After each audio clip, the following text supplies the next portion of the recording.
If you want to shoot for your dream company like Nike, you need to throw yourself into a puddle.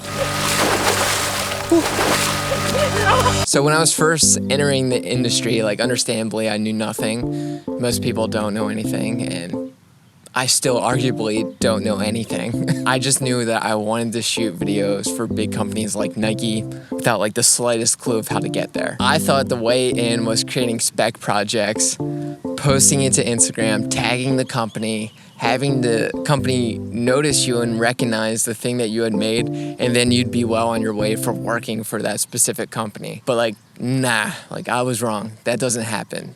But let me tell you why that wasn't totally wrong. So I had been a freelance filmmaker for about a year now. I was 24, doing well for myself, but like not great. I was shooting for local businesses in my area while at the same time shooting little spec projects. I was posting my work on Facebook, Instagram, LinkedIn, anywhere that I could get noticed and try to make a name for myself in the filmmaking community in Philadelphia. I decided that one weekend I was gonna make a little spec commercial for the new car that I just bought, which was a 2018 Jeep Compass. The goal was to shoot something with no budget that was awesome for Jeep, post it to Instagram, tag Jeep, and hope that they noticed me and be on my way to working for Jeep. Made the video. It was actually turned out pretty cool for my skill set. It was probably the best video I'd made at that time.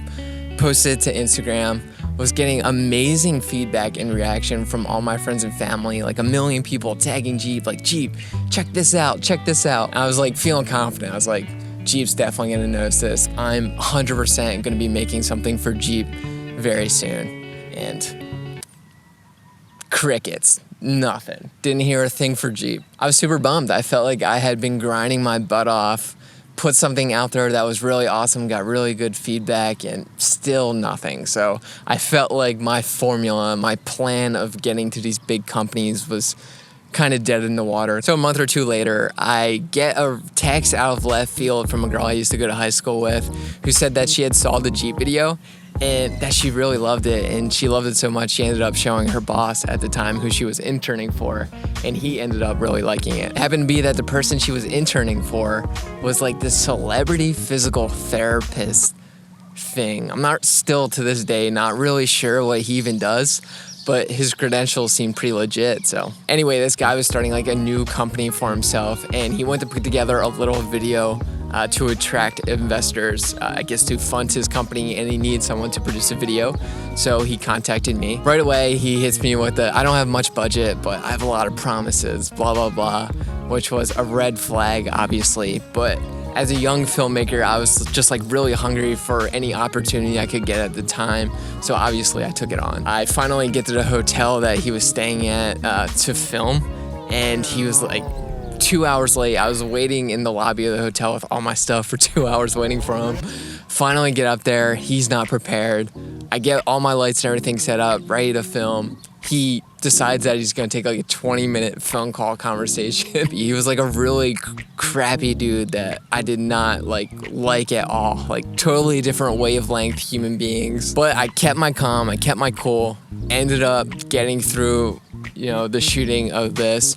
Went home, I was like, I'm never doing anything for this guy ever again. So then a couple weeks later, I get a text from the same girl from high school asking me if I want to fly to LA tonight to film Odell Beckham Jr. the next morning. Odell Beckham Jr. I was like, what? And he's like the coolest dude in the NFL. Apparently this like mystery doctor had a long list of really cool clients, and one of them happened to be Odell Beckham Jr., who he was working on at the time. They got to talking about video stuff, and Odell wanted a video about coming back from his knee injury and like showing that he was ready to play. So the physical therapist ended up recommending his video person to Odell, and that video person just happened to be me. So even though that experience with the physical therapist was awful and it sucked so much, glad I kept my cool because he ended up recommending me to one of the best pro athletes in the world. So I ended up flying out to LA, went to USC's practice facility where I met up with all these NFL players to film them working out. It was like literally a childhood dream come true. Odell Beckham was awesome. He's like just as cool as you would ever imagine him to be. I ended up catching a pass from Baker Mayfield. It was like one of those moments in my life where I was like, is this like actually happening? Like, what is my life? So as soon as I got done, I got to the airport, I instantly start working on that video. The clips turned out awesome. The edit really came together super well. Sent it off to Odell's manager. Odell's manager showed Odell. A couple hours later, I get a text from Odell's manager saying that Odell loved it. He like loved it so much that he posted it to his Instagram and tagged me with video credits in the first line of his caption. I like was pooping my pants at this time. Like I was getting a ton of love on Instagram. I think I ended up getting, this is an exaggeration, close to like 5,000 DMs on Instagram. So going through these DMs, most of them weren't nothing, but one in particular was from a guy in Portland who owned a video production company, and he was super curious on how I shot this video for Odell. Like I was able to keep up with him. It was obviously a one-man band production. So I explained to him like I was a Division I sprinter in college. I played football my entire life. I was in good shape. I would run next to Odell with my gimbal every chance I could get. He was like, man, I'd love to like get you out for a shoot sometime. I was like, oh, cool. And I ended up looking at his company's website, and I was like blown away. His company had worked with like amazing brands, including Nike, mostly Nike, and had some really awesome projects on there. So eventually I did end up working with them. In the first shoot, they flew me down to Orlando to help them film the skills challenge at the NFL Pro Bowl. I met up with the guys at the Disney Worldwide Sports Complex, and right away they're like, hey, have you ever used the Movi? I was like, yeah, of course. Like I use the Movi all the time. No, I had never used the Movi in my life. So I quickly ran to the bathroom, YouTubed basic Movi operation skills. So I ran around for 6 hours underneath the Florida sun, chasing around athletes, busting my butt, working harder than I'd ever worked on a shoot in my life. To this day, it's still the most exhausting shoot I've ever been a part of. They were super impressed with what I was able to do. They enjoyed working with me, and it was just like a great opportunity for me. A few weeks later, I get a text from the same guy from the production company asking if I want to fly to Asia to shoot an internal marketing project for Nike. Like, holy crap, like I know this is like an internal marketing thing, but this is it. Like this is still for Nike. This could lead to so much more. I went to Asia, literally never in my life thought I'd be in Hong Kong, Seoul, Busan, all these incredible cities in Asia. So I did a great job on that project, got back, and then not long after that, get a text. They were giving me my first real external facing Nike shoot. So my first real Nike shoot finally came, and it ended up being a mini documentary for a pro golfer by the name of Jason Day. So I then gone on and shot more and more projects with that company for Nike, eventually leading to the latest, which was like a giant flagship commercial for Converse, which is a branch of Nike. So yeah, things worked out.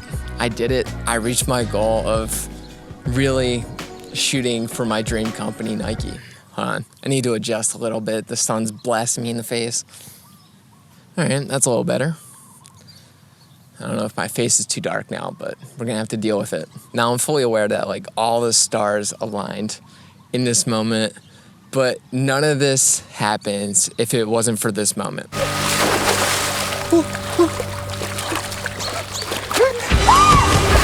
I was naive in thinking that this Jeep spec project was for Jeep. Huge companies like Nike, like Jeep, they don't hire one-man band filmmakers for their projects. They either hire ad agencies who then hire production companies, or they just directly go straight to production companies. Jeep doesn't care about your little videos. Nike doesn't care about your little videos. Like, they're not the ones you're trying to impress. Spec work is a place for you to take risks, gain experience, grow as a creative, and build a portfolio for yourself. Most importantly, it shows people in your network right now that you are a filmmaker ready to make things happen. Once your localized networks, your localized social networks, your community members, once they see you as a good filmmaker and they start spreading the word about you,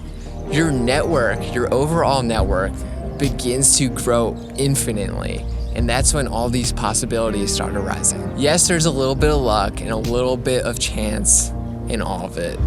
But if I never take a risk on making that Jeep spec commercial, if I don't throw myself and Anna into that puddle, that commercial just comes out being okay. And if it's just okay, that girl from high school doesn't feel confident enough to show that to her boss. Like, she's trying to impress her boss.